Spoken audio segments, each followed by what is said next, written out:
بسم اللہ الرحمن الرحیم۔ السلام علیکم۔ آج 28 مئی ہے، دن ہے منگل کا، اور یوم تکبیر کے حوالے سے پورے ملک میں چھٹی کر دی گئی ہے۔ آج عمران خان صاحب کے حوالے سے بڑا اہم کیس تھا سائفر کا، لیکن اب وہ بھی آگے چلا گیا ہے۔ ابھی تاریخ بعد میں آئے گی، لیکن 30 مئی کو عمران خان صاحب کی پیشی ہے نیب کے حوالے سے سپریم کورٹ میں، اور سپریم کورٹ میں لائیو کوریج کا کہا گیا تھا۔ ہم سنتے تھے کہ لائیو کوریج ہوتی ہے، لیکن پچھلی سماعت پہ لائیو کوریج نہیں ہوئی تھی۔ اب راز کھلا ہے کہ یہ سارا معاملہ ہے آنکھ کے اشارے کا۔ جی ہاں، آنکھ کا اشارہ۔ اور اب یہ راز کس نے کھولا ہے اور آنکھ کا اشارہ کس کا ہے، کس طرح سے معاملات ہوتے ہیں اور کب لائیو کوریج ہوتی ہے کب نہیں ہوتی۔ حالانکہ یہ عدالت ہے چیف جسٹس قاضی فائز عیسیٰ صاحب کی، تو یہ کیا چکر ہے؟ اور پھر اسی آنکھ کے اشارے کے حوالے سے کیا عمران خان صاحب کا جب پیش ہونا ہم دیکھیں گے عدالت میں، تو وہ دکھایا بھی جائے گا لوگوں کو یا نہیں؟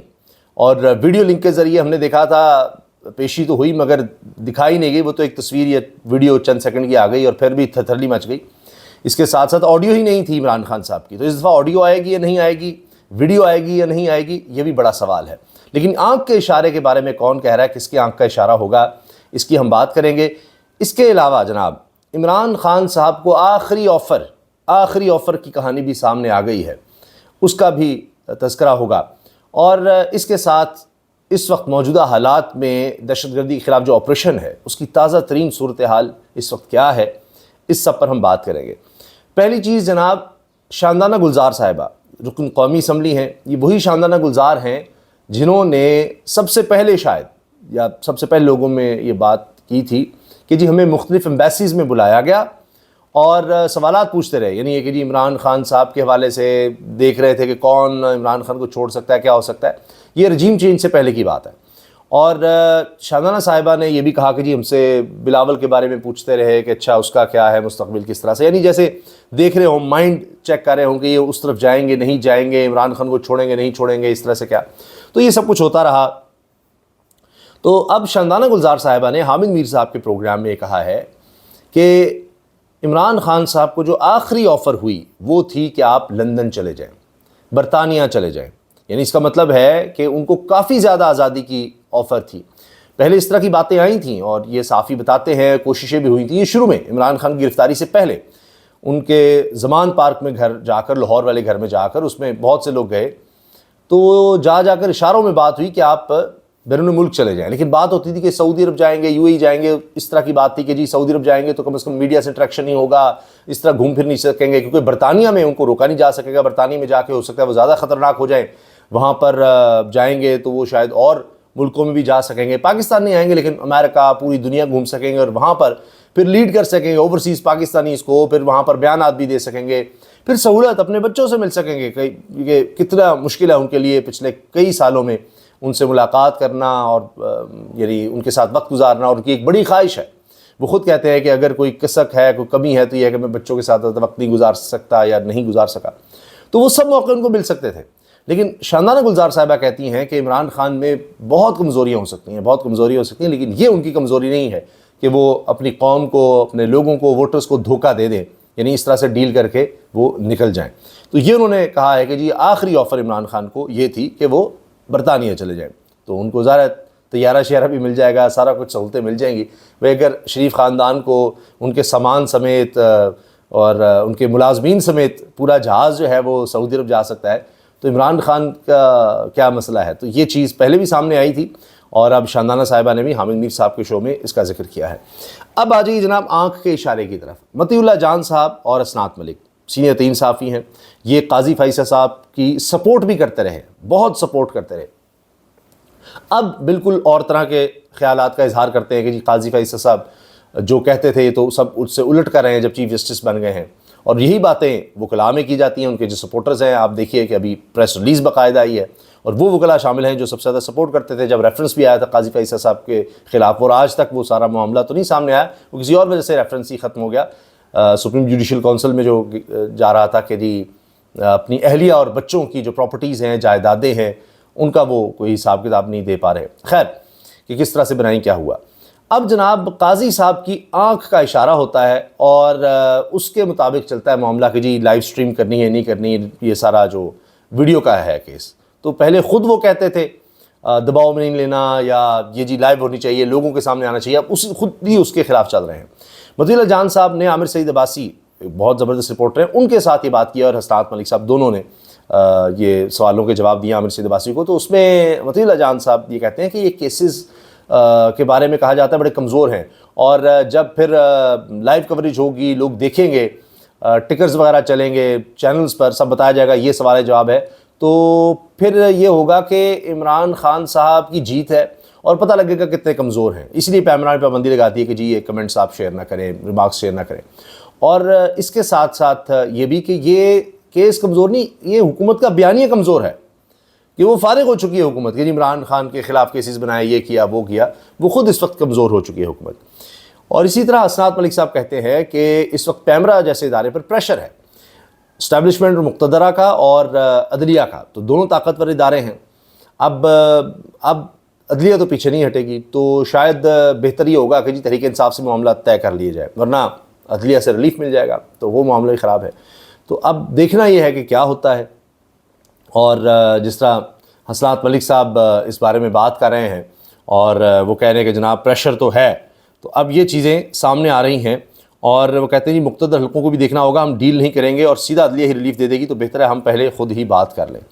اسی طرح سے جناب اب حکومت کا کمزور بیانیہ ہے جو تباہ ہو چکا ہے اور مزید ہوگا، اور عدالت کی سماعت براہ راست دکھائی گئی تو حکومت کا تو بالکل ہی کام جو ہے فارغ ہو جائے گا، اس لیے سارا کچھ ہی ہو رہا ہے۔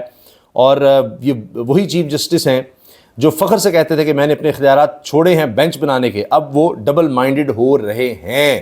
یہ بات مطیع اللہ جان صاحب کر رہے ہیں کہ جی اب چیف جسٹس ہی ڈبل مائنڈ ہو رہے ہیں، کیا کیا جائے۔ اچھا، عمران خان کے خلاف جو 200 مقدمات ہیں، ان کی صداقت آپ کو بھی پتہ ہے، مجھے بھی پتہ ہے۔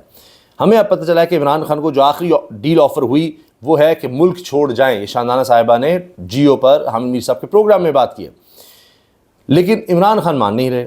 آپ خود بتائیں اسے کیا ضرورت ہے وہ جیل میں بیٹھے جب لندن کی آفر آ چکی ہے، تو ان کو کیا ضرورت ہے، بیٹھے جائیں باہر، اتنی مشکل گزارنے کی کیا ضرورت ہے۔ خان صاحب کی بہت کمزوریاں ہوں گی، مگر یہ ان کی کمزوری نہیں کہ عوام سے دھوکہ کریں۔ میں اب تک جیل میں 2 بار خان صاحب کو مل چکی ہوں، وہ بنگلہ دیش اور عالمی سیاست کی بات کرتے ہیں اور پاکستان کی سالمیت کی بات کرتے ہیں، بس یہ ہے شاندانہ گلزار صاحبہ کے الفاظ، ان کے جملے جو انہوں نے کہے ہیں۔ اب جناب آخر میں آ جائیے کہ ایک طرف ہم یہ اداروں کے درمیان ٹکراؤ دیکھ رہے ہیں، حکومت جو ہے وہ اس پر لگی ہوئی ہے کہ جی لائیو کوریج نہ آ جائے، کوئی ٹکرز نہ چل جائے، کوئی کوریج نہ ہو جائے، کیونکہ اتنے کمزور کیس ہیں، ابھی تو اس سے بھی زیادہ کمزور کیس آگے ہم نے بنانے ہیں، تو ان کا یہ حال ہوگا، اگلے کیس کون سنجیدہ لے گا، تو ساری توجہ اس طرف ہے چکے۔ لیکن دوسری طرف جو ملک میں امن و امان کی صورتحال ہے اس کے حوالے سے آپ یہ دیکھیے کہ تازہ ترین جو اطلاعات ہیں وہ یہ ہیں کہ خیبر پختونخوا میں فورسز کے آپریشنز میں 23 دہشت گرد ہلاک، 7 جوان شہید۔ خیبر پختونخوا میں فورسز کی کارروائیوں میں 23 دہشت گرد ہلاک، کیپٹن سمیت 7 جوان شہید ہو گئے ہیں۔ پاک فوج کے شعبہ تعلقات عامہ ایس پی آر کے مطابق سیکورٹی فورسز نے خیبر پختونخوا میں 26 اور 27 مئی کو 3 الگ الگ آپریشنز میں 23 دہشت گردوں کو انجام تک پہنچا دیا، جبکہ 7 سیکورٹی اہلکار بہادری سے لڑتے ہوئے شہید ہوئے۔ ایس پی آر کے مطابق سیکورٹی فورسز نے پشاور کے علاقے سنخیل میں انٹیلیجنس بیسڈ آپریشن کیا، جس میں 6 دہشت گرد مارے گئے اور متعدد ٹھکانے بھی تباہ کر دیے گئے۔ اس آپریشن میں کیپٹن حسین جہانگیر اور حوالدار شفیق اللہ بہادری سے لڑتے ہوئے شہید ہو گئے۔ 27 مئی کو ضلع ٹانک میں کیے گئے ایک اور آپریشن میں 10 دہشت گرد مارے گئے۔ یہ ایک ہی آپریشن میں 10 دہشت گرد مارے گئے ہیں۔ خیبر کے علاقے باغ میں ہونے والی جھڑپ میں 7 دہشت گرد مارے گئے، جبکہ 2 دہشت گرد زخمی بھی ہوئے۔ فائرنگ کے شدید تبادلے کے دوران 5 بہادر سیکورٹی اہلکار شہید ہو گئے۔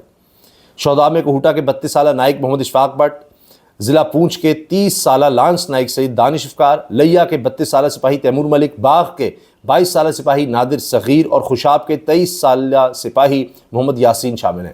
ہلاک دہشت گردوں سے بھاری مقدار میں اسلحہ، گولہ بارود، دھماکہ خیز مواد بھی برآمد ہوا۔ یہ دہشت گرد سیکورٹی فورسز کے ساتھ ساتھ معصوم شہریوں کے خلاف دہشت گردی کی متعدد کارروائیوں میں ملوث تھے۔ ایس پی آر کا کہنا ہے کہ علاقے میں پائے جانے والے کسی دوسرے دہشت گرد کو ختم کرنے کے لیے سینیٹائزیشن آپریشن بھی کیے گئے۔ سیکورٹی فورسز ملک سے دہشت گردی کی لعنت کو ختم کرنے کے لیے پرعزم ہیں۔ سپاہی تیمور شہید، سپاہی نادر صغیر شہید، سپاہی محمد حسین شہید، لانس نائک سید دانش کی نماز جنازہ پشاور میں ادا کر دی گئی، جس میں army chief general Asim Munir, فوجی اور سول حکام کی بڑی تعداد نے شرکت کی۔ شہداء کو پورے فوجی اعزاز کے ساتھ ان کے آبائی علاقوں میں سپرد خاک کیا جائے گا۔ آرمی چیف نے سی ایم ایچ پشاور کا دورہ کر کے آپریشن کے دوران زخمی ہونے والے فوجیوں کی خیریت دریافت کی۔ آرمی چیف نے ان کے بلند حوصلوں کو سراہا اور پوری قوم اور جذبے کے ساتھ دہشت گردی کا مقابلہ کرنے کی قوم کے عزم کا اعادہ کیا۔ کور کمانڈر پشاور نے آرمی چیف کا یہاں پر استقبال کیا تھا۔ وزیر داخلہ نے بھی شہید اہلکاروں کو خراج تحسین پیش کیا ہے۔ اس کے ساتھ جناب مسلح افواج کی طرف سے قوم کو یوم تکبیر پاکستان کے جوہری تجربات کی تاریخی کامیابی کی مبارکباد دی گئی ہے، اور اس حوالے سے کہا جی یہ ہمیں یاد دلاتا ہے کہ جب ہم نے ایٹمی دھماکے کیے تھے اور بیلنس آف پاور جو تھا وہ ہم نے کیا تھا، کیونکہ بھارت نے کر دیے تھے تو پھر جوابی طور پر ہمیں بھی کرنے پڑے تھے، اور تاکہ پتہ لگے جی ہم بھی پیچھے نہیں ہیں۔ اس کے ساتھ حال ہی میں آپ نے دیکھا تھا وہ خبر بھی آئی تھی کہ جو غزہ مارچ تھا جماعت اسلامی کا اور وہاں جو احتجاج ہو رہا تھا، اس میں ایک گاڑی اچانک آئی اور وہ لوگوں کو زخمی کر گئی، اور اس میں 2 لوگ جاں باق ہوئے اور غالباً 4 زخمی ہوئے۔ پھر اس کے بعد خبر آئی کہ اس میں فوجی افسر کو گرفتار کیا گیا باقاعدہ۔ یہ بڑی سوشل میڈیا پر خبر چلی تھی کہ فلاں کا رشتہ دار ہے، فلاں کا ہے، فلاں کا ہے، اس طرح کی باتیں آئیں، لیکن پھر آخر میں یہ حقیقت کھلی، اور پھر میڈیا سے بھی یہ بات شیئر کی گئی کہ وہ ایک فوجی افسر ہے، اور پھر اس کو گرفتار کر کے ملٹری پولیس کے حوالے کر دیا گیا، جو بھی ایک پروسیجر ہے اس کے تحت۔ تو بہرحال جناب یہ کچھ خبریں تھیں تازہ ترین جو ہم نے آپ سے شیئر کی ہیں۔ کمنٹس میں اپنی رائے کا اظہار کیجیے گا، ویڈیو کو شیئر کیجیے گا، لائک کیجیے، بیل آئکن پر کلک کیجیے تاکہ ہر ویڈیو کے بارے میں آپ کو بر وقت پتہ لگ سکے، اور چینل کو سبسکرائب بھی ضرور کیجیے گا، کیونکہ اسامہ غازی یوٹیوب چینل آپ کے تعاون سے چلتا ہے۔ انڈیپینڈنٹ جرنلزم کو پلیز سپورٹ کیجیے۔ اللہ حافظ۔